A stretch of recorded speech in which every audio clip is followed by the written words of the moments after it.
Well, Donald Trump Jr. set up that campaign meeting with a Russian lawyer. Many in the media want to make the story about Jared Kushner, who sat in on part of the meeting and has become the target of liberal attacks. Jared Kushner is in more legal trouble for that meeting than Donald Trump Jr. is, or than Paul Manafort is. Much more, 5 years more. Now, I know many people would wonder, well, who would do that to their brother-in-law? Who would leak a story that makes their brother-in-law look like an idiot, even if their brother-in-law is an idiot?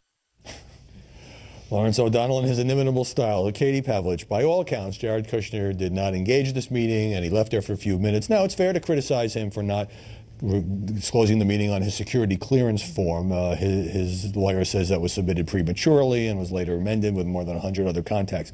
But why is the press now trying to make this about Jared?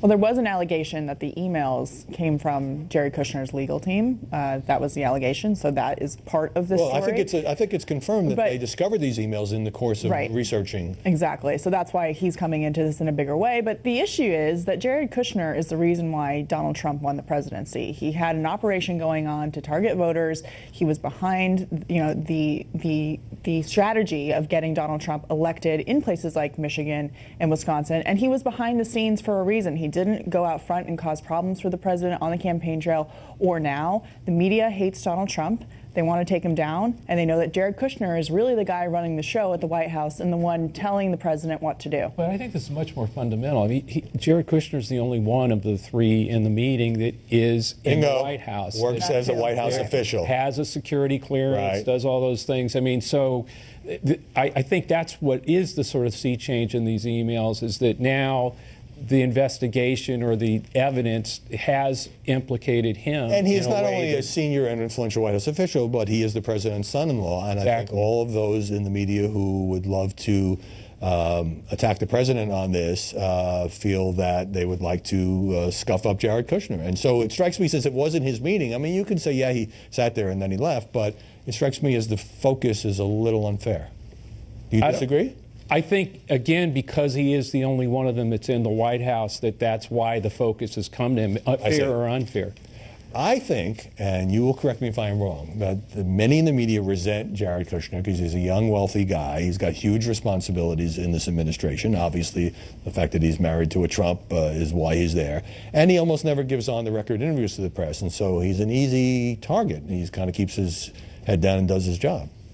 Well, he is an easy target. I agree that the media seems as a whole terribly, terribly biased against him.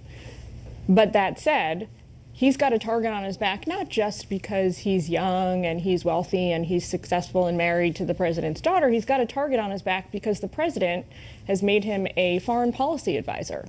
Not unofficially, not behind the scenes, an actual foreign policy advisor. And I would argue, he's an envoy for Middle East peace. He's traveled to Israel and the Palestinian territories representing the president. He's traveled with the Secretary of Defense to Iraq and met with foreign heads of state there. He's been involved in every foreign head of state visit to the White House. There have been lots of influential people in other administrations who don't get this kind of negative press treatment. So just the fact that he's got responsibility. Maybe they don't get the negative press treatment, but they get that attention and focus, and rightly so, from the media. And none that I know of took three attempts to fill out their forms correctly, and only admitted or altered the forms once evidence came out that they had to say something, which is going to... You know what would happen? What would happen to any civil servant in Jared Kushner's position would be that their security clearance would have been revoked. Let me come back to the coverage and ask you this, Katie. When people go on television who are sympathetic to the president and they say, well, Hillary Clinton did that, and Hillary Clinton's emails, and Hillary Clinton and Ukraine, those may be legitimate stories, but is it basically a deflection?